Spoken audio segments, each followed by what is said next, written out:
No transporte público. Esse daqui, ó, que foi que me ofendeu, de macaco. No trabalho. Eu percebo que o tratamento comigo é diferente pelo meu tom de pele. Nas tarefas diárias. E falou pra menina do caixa, baixinho pra menina do caixa, mais alto pra me escutar. Preto, macaco, filho daquilo. E no esporte. Você já presenciou casos de racismo no futebol? Não acontece o tempo todo, né? Fazem algumas brincadeiras que... tô brincando, mas é uma brincadeira racista, né? No Profissão Repórter, os ataques racistas no dia a dia da população negra.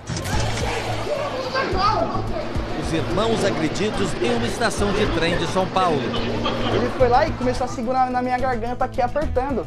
E ele apertava de uma tal forma, por isso ficou ainda as marcas aqui. E aqui ficou o corte do soco que eles me deram na costela.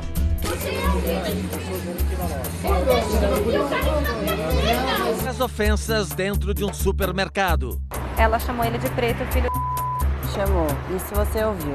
Os racistas que se escondem na internet. Eles acham que eles estão protegidos de alguma forma de algum tipo de punição. E no futebol, o goleiro Aranha e a tensa relação com torcedores do Grêmio desde os ataques racistas de 2014. Torcida hostilizando o Aranha aqui. A gente tem que ter inteligência para não fazer besteira.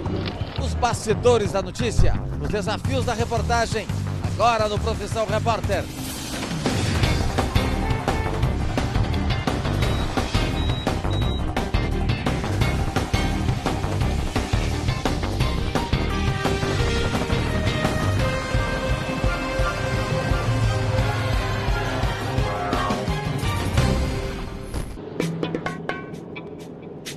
Está em Campinas, no estádio da Ponte Preta. Falta 1 hora para começar mais um jogo da Série A do Campeonato Brasileiro. Eles vão enfrentar o Bahia. Um dos principais ídolos está ali, olha. O goleiro Aranha. Foi revelado aqui. Boa noite, Aranha. Aquecendo aí? Tudo bem? Bem. Viemos aqui contar sua história. Legal. Espero poder, humildemente, contribuir um pouco. Você foi vítima de um caso de racismo que teve muita repercussão, né? Integrantes da torcida gremista chamaram o goleiro do Santos, Aranha, de macaco. Começaram com palavras como racista. Preto fedido, seu preto, bando de preto, cambada de preto. Até aí eu ainda fiquei nervoso, mas ainda estava me segurando. Aí quando começou aquele corinho de macaco... O Grêmio foi excluído da Copa do Brasil e condenado a pagar multa de R$50 mil. Isso marcou de alguma maneira a sua carreira?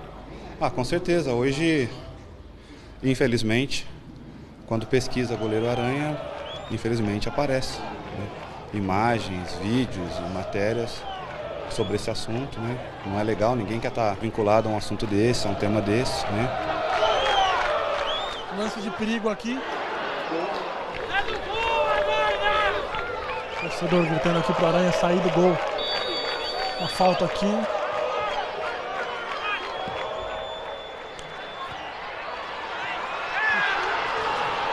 Bahia faz um gol de cabeça aqui, olha. O Aranha não conseguiu chegar nessa, ele até tocou na bola, mas não fez a defesa. A Ponte Preta acabou perdendo em casa para o Bahia por 3-0. Entrevista aqui. Enquanto isso, alguns torcedores da Ponte xingando. Estão irritados com o resultado do jogo. Tudo bem, Aranha? Como é que foi a repercussão aí, Aranha, depois desse jogo? É difícil. Difícil, né? Sempre que o time perde, né? O seu torcedor ele se irrita e alguns deles, para não dizer a maioria, acaba descarregando no futebol outros problemas, né? Pessoais, então acabam cometendo falta de respeito, né? Cometendo, às vezes chega até a ser injúria. Após o jogo, pelo menos 2 torcedores publicaram ofensas racistas contra a Aranha na internet.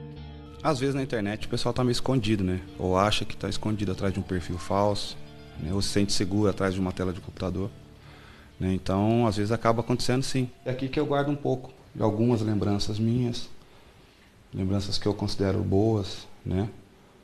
Então, fazem parte da minha história, como esse troféu aqui, que é difícil um atleta ganhar, que é dos direitos humanos. O prêmio foi concedido em 2014 pela Secretaria de Direitos Humanos, que reconheceu a coragem do goleiro para enfrentar o preconceito e denunciar os atos de racismo dentro do futebol.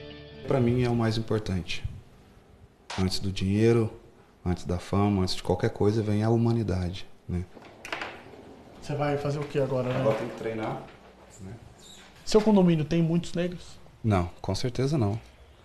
Não só esse, mas a maioria dos condomínios, né? Por quais situações de racismo você já passou antes de ser um goleiro conhecido, famoso? Pô, inúmeras, várias. Eu passei por uma viatura e o vidro estava abaixado. Eu achei, bom, uma abordagem de rotina, como eles mesmos falam, né? A primeira coisa que fizeram foi me algemar, daí me deram alguns chutes. E durante essas agressões eles iam me interrogando, sabe? Pelo simples fato de eu ser negro e estar dirigindo um carro legal, porque negro no Brasil hoje não, sempre foi sinônimo de suspeito, né? A gente sempre foi suspeito.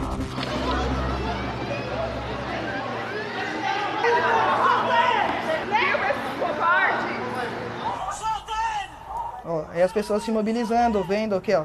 Essas imagens de celular mostram os irmãos Denis e Danilo sendo arrastados por policiais ferroviários e seguranças que trabalham na estação Barra Funda, em São Paulo. O Denis, mas juntou muita gente, né? Juntou todas as pessoas que ficou lá, se mobilizaram e ficaram esperando para saber o que realmente ia acontecer. A confusão começou por volta das 10 da noite, depois que Denis tentou usar o banheiro da estação, que já estava fechado. E eu expliquei pra eles que eu tava muito apertado, pra eles irem no banheiro e tal, por favor, pedi por gentileza. E eles falaram que eu não poderia usar o banheiro, que já tava fechado. Nisso eu fui falando com eles e eles falaram que não tinha chave e tal, e começou a sair gente do banheiro. Eu falei, você falou que o banheiro não tinha chave e estão saindo do banheiro? Tem gente do banheiro? Aí nisso eu tava saindo e ele falou, sai fora, macaco. Ele falou, sai fora, macaco. Esse daqui, ó, que foi que me ofendeu, de macaco. Aí eu meio que olhei pra trás assim e, continuei andando olhando pra trás. Falei, caramba. E nisso começou a chegar mais policiais ferroviários e da G4S. Aí foi onde que eles foi lá e foi totalmente agressivo. O cara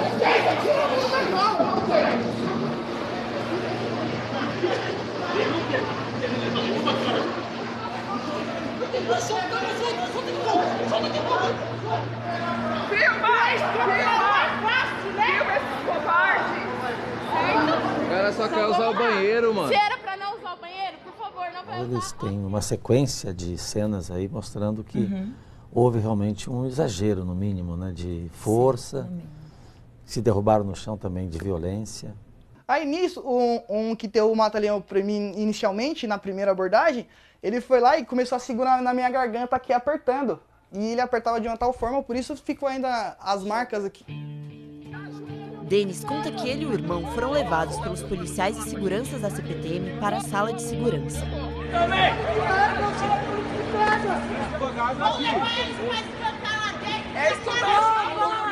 Quando pedia para eu colocar a mão em cima da cabeça, eu colocava, vinha um policial ferroviário e dava um soco na minha costela.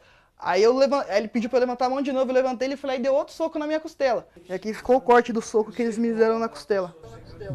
Ficou a marca ali, tanto aqui quanto das pancadas nas costas. A gente entrevistou o Denis, assim, acho que foram 2 dias depois dessa agressão. Então, assim, aí as marcas ainda estavam... Continuavam lá. Continuavam lá. Ele fez exame de corpo de delito? Fez, mas demora acho que 2 meses para ficar pronto. Como é que o senhor ficou sabendo dessa confusão toda? Chegou aqui o Danilo, o irmão gêmeo dele, né, me contou, né, e realmente eu fiquei bastante emocionado, até chorei, né? Até porque a gente não cria os filhos para ver uma situação dessa, ser manchete de jornais, aparecer essas coisas na televisão. Então são coisas que me marcaram muito, né? Em Campinas, pega uma carona com o goleiro Aranha, que segue para o centro de treinamento da Ponte Preta. Sempre ouvindo rap? A maioria das vezes sim. Me faz lembrar do passado, das origens, da luta, né, para chegar até aqui. Em 2014, ele foi vítima de ataques racistas que vieram das arquibancadas, num jogo contra o Grêmio em Porto Alegre. Mas começaram com palavras racistas. Aí quando começou aquele corinho de macaco... Aranha se prepara para o próximo jogo, que será contra o Grêmio. Você já presenciou casos de racismo no seu trabalho, no futebol? A gente presencia. Isso acontece. Acontece muito. Não acontece o tempo todo, né? Fazem algumas brincadeiras que... tô brincando, mas é uma brincadeira racista, né? A gente até comenta, fala assim, pô, se fosse ao contrário, você gostaria desse tipo de piada, né? Você não ia gostar, né?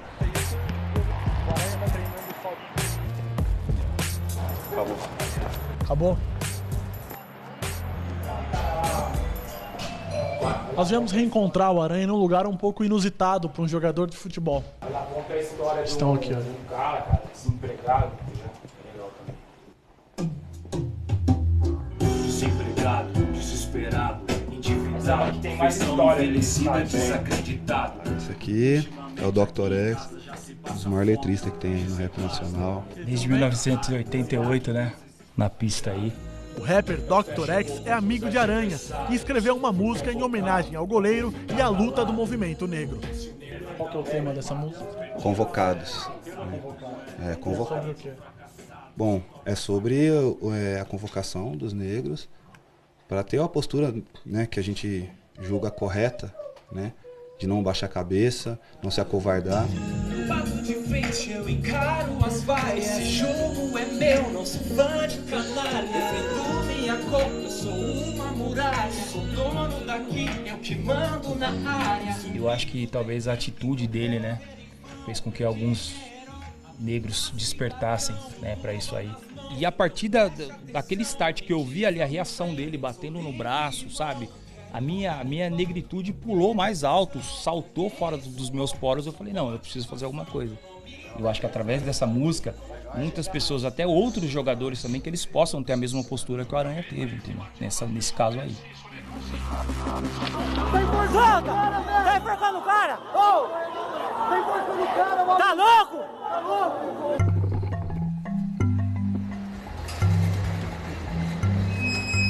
Vou tentar conversar com o gerente de segurança, que é o responsável pela conduta dos agentes que aparecem no vídeo agredindo os irmãos Danilo e Denis Evangelista. Por que você usou o termo? Mostra os policiais agredindo. Então, porque nas imagens a gente vê que os irmãos foram tratados com violência. Arrastado, torcendo o braço, um mata-leão. Oi, tudo bem, senhor? Vamos ver aqui o que a gente vai tratar para a gente não ter surpresas.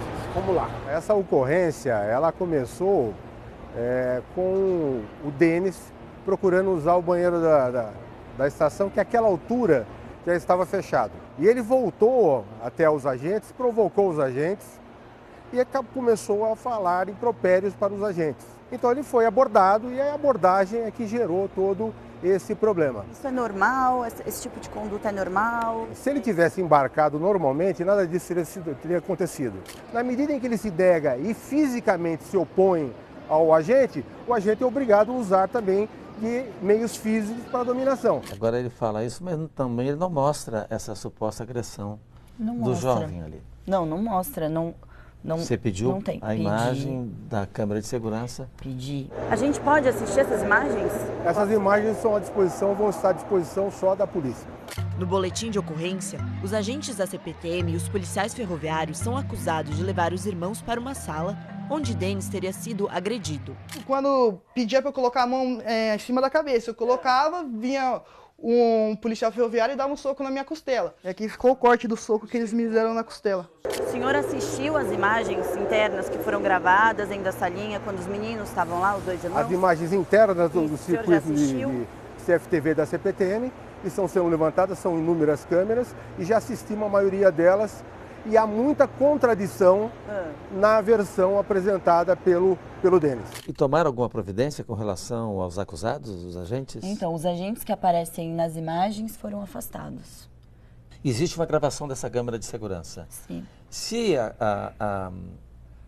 gravou essa cena e eles não têm culpa, não tem por que serem afastados, né? Eu acho que o comando deles, lá, o chefe deles, iria imediatamente até aqui, realmente vocês agiram corretamente. Exato. Se for afastados, acho que não é um exagero a gente pensar que a câmera deve ter mostrado a agressão, mas o fato é que negaram a divulgar.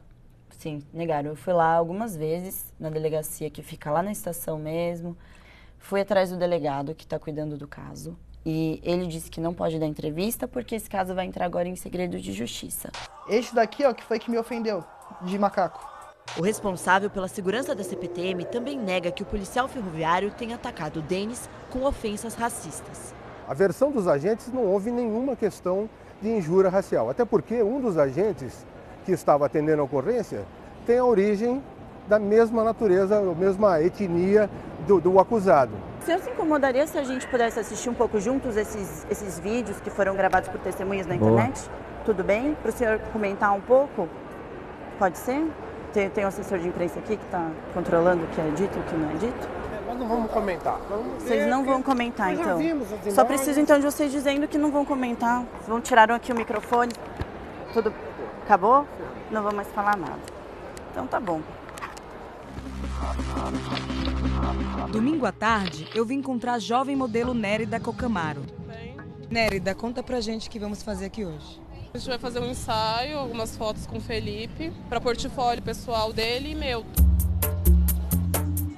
Nérida tem 25 anos. Ela é filha de imigrantes da Guiné-Bissau, na África. Ninguém nunca fala explicitamente, ó, a gente não quer trabalhar com você por conta da cor da sua pele. Mas quando você faz um casting, tem várias meninas que são pré-selecionadas. E eu era uma das únicas que tem o tom mais escuro. E eu nunca passava. Eu percebo que o tratamento comigo é diferente pelo meu tom de pele. E são coisas que a gente tem que quebrar todos os dias, né? O último trabalho comercial de Nérida foi publicado há 2 meses na internet. A iluminação das fotos deu mais destaque à roupa do que aos modelos. Eu e mais 4 modelos fizemos o trabalho. E assim que eles postaram as fotos, começou a surgir alguns comentários. Por exemplo, esse daqui, ó. Só consegui, não consegui enxergar nada. Eu consegui ver a roupa e o fundo.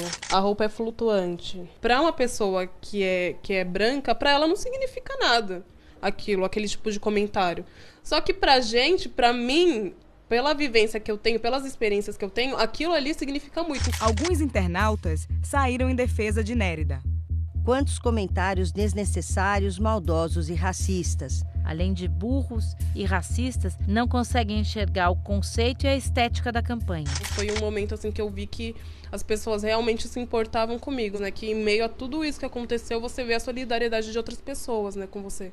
Uma ONG especializada em crimes virtuais registrou no ano passado, no Brasil, mais de 35 mil denúncias relacionadas a crimes raciais na internet. 66% dos casos foram postados no Facebook. Por isso que eles usam a internet, porque eles acham que eles estão protegidos de alguma forma de algum tipo de punição. Em nota, o Facebook diz que não permite racismo e remove qualquer conteúdo que ataque diretamente as pessoas nesse sentido. Nérida vai mostrar aqui pra gente agora como ela fez a denúncia no Ministério Público pela internet. Entrei aqui no site que me indicaram. Eles pedem para anexar foto, vídeo, qualquer tipo de prova. Eu coloquei assim: gostaria que a denúncia fosse analisada com cautela. Eu me senti exposta, desrespeitada e desvalorizada. Nérida denunciou o caso no dia 9 de junho. E o que eles responderam? Eles só falaram que eles estão analisando. Te acompanha até o Ministério Público. Boa tarde. Eu queria saber, em relação a uma denúncia que eu fiz pela internet, eu queria saber o andamento. No dia 12/6 nós recebemos a sua denúncia. E no dia 20/6 ela foi encaminhada para o núcleo de combate a crimes cibernéticos, que a gente tem um núcleo que cuida só disso. E depois dessa análise, eles mandam para o núcleo criminal, que vai ser distribuído para um procurador. Então você tem que ir acompanhando. Então, entendemos um pouquinho aqui, né? Agora ela vai ter que esperar. Né, tem que vir pessoalmente, porque os dados delas estão como reservados, sigilosos, e entrará em contato com você, não foi isso? Isso. Eu espero que dê um resultado, que pelo menos as pessoas que fizeram isso tenham a punição adequada. É isso.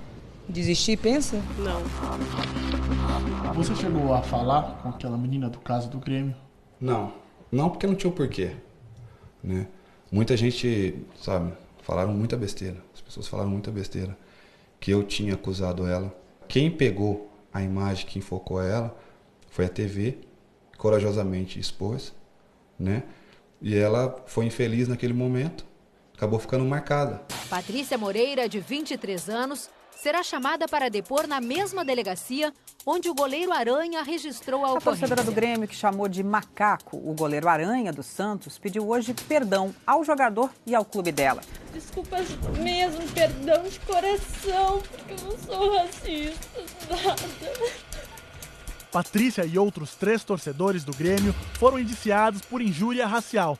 Eles fizeram um acordo com a justiça e ficaram 10 meses sem poder ir ao estádio. Nós estamos no bairro em que a Patrícia mora para saber o que as pessoas aqui pensam e também para tentar falar com ela e com a família. Tudo bem?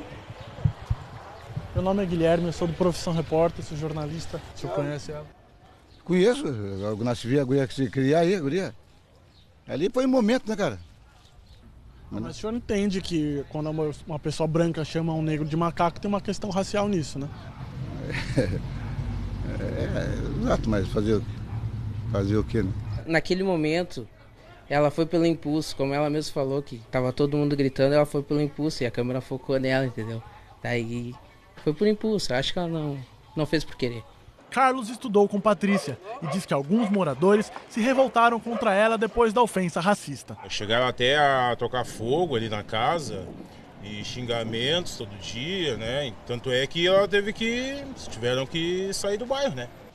Há poucos meses, Patrícia voltou a morar na casa. A gente está fazendo uma reportagem sobre o que aconteceu com a Patrícia. Eu não sei se é parente de vocês.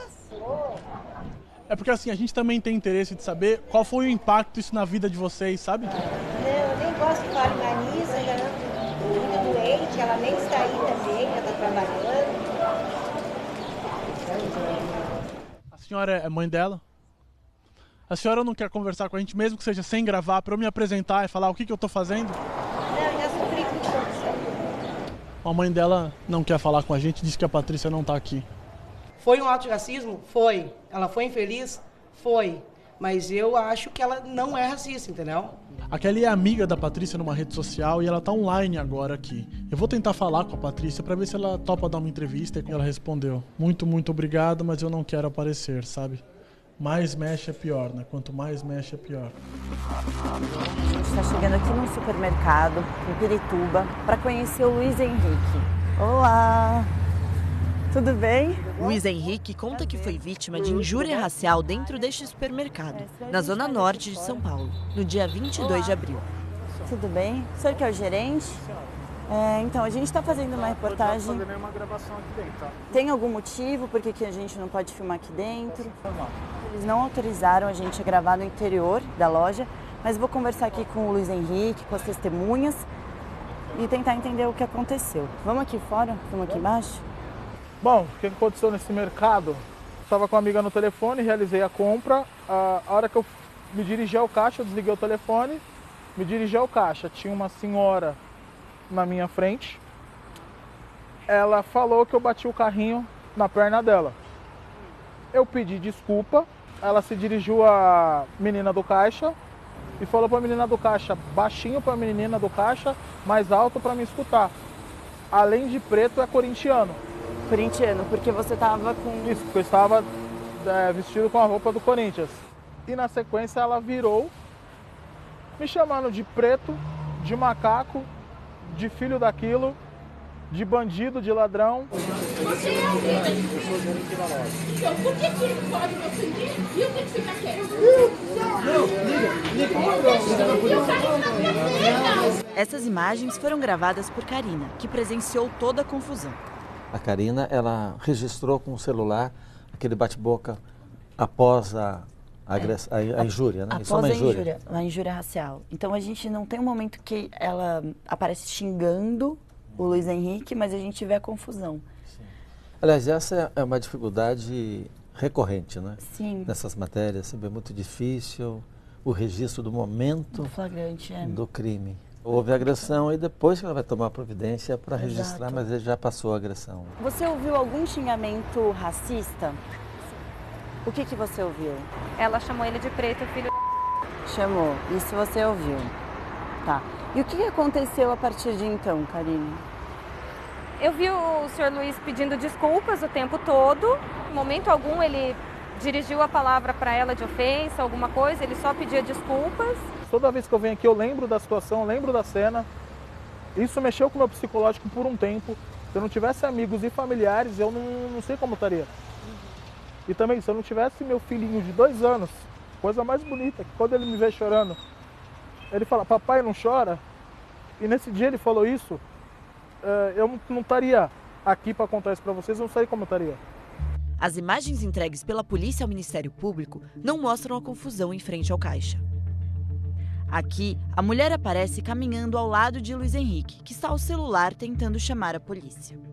Ela se senta num banco, enquanto Luiz Henrique se afasta. Logo em seguida, a mulher se levanta e calmamente deixa o supermercado. Luiz Henrique é avisado pelos seguranças e sai atrás dela. No próximo bloco, Eu queria conversar um pouquinho com a senhora para ver se a senhora poderia dar uma entrevista. a busca pela mulher acusada de cometer injúria racial num supermercado. Pelo amor de Deus, não se cumpre nada, pelo amor de Deus. E um dilema. E aí, você acha que deve divulgar tudo? O nome e a identidade, a imagem dela ou não? Falta pouco mais de 30 minutos para o Aranha voltar ao gramado da Arena do Grêmio. Aranha chega e é vaiado